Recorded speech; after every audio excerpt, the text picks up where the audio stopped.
उम्मती बाब नंबर 3।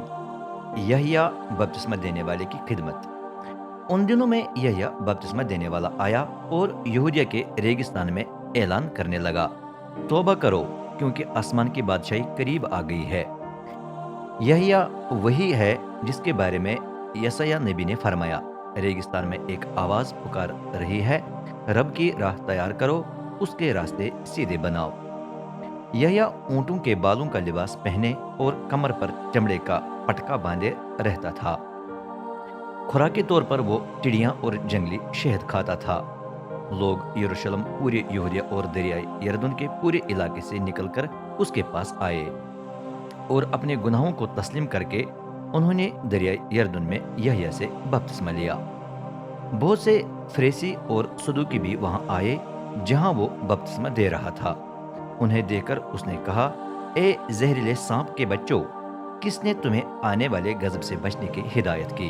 अपनी जिंदगी से जाहिर करो कि तुमने वाकई तौबा की है। ये ख्याल मत करो कि हम तो बच जाएंगे क्योंकि इब्राहिम हमारा बाप है।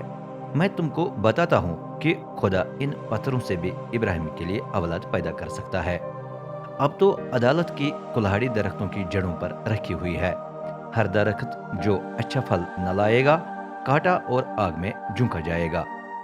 मैं तो तुम तौबा करने वालों को पानी से बपतिस्मा देता हूँ, लेकिन एक आने वाला है जो मुझसे बड़ा है। मैं उसके जूतों को उठाने के भी लायक नहीं। वो तुम्हें रूहुल कुदस और आग से बपतिस्मा देगा। वो हाथ में छाछ पकड़े हुए अनाज को भूसे से अलग करने के लिए तैयार खड़ा है। वो गहने की जगह बिल्कुल साफ करके अनाज को अपने गोदाम में जमा करेगा, लेकिन भूसे को वो ऐसी आग में झोंकेगा जो बुझने की नहीं। ईसा का बपतिस्मा। फिर ईसा गुलेल से दरियाई यरदन के किनारे आया ताकि यहया से बपतिस्मा ले, लेकिन यहया ने उसे रोकने की कोशिश करके कहा, मुझे तो आपसे बपतिस्मा लेने की जरूरत है, तो फिर आप मेरे पास क्यों आए हैं? ईसा ने जवाब दिया, अब होने ही दे, क्योंकि मुनासिब है कि हम ये करते हुए खुदा की मर्जी पूरी करें। इस पर यहया मान गया। बपतिस्मा लेने पर ईसा फौरन पानी से निकला।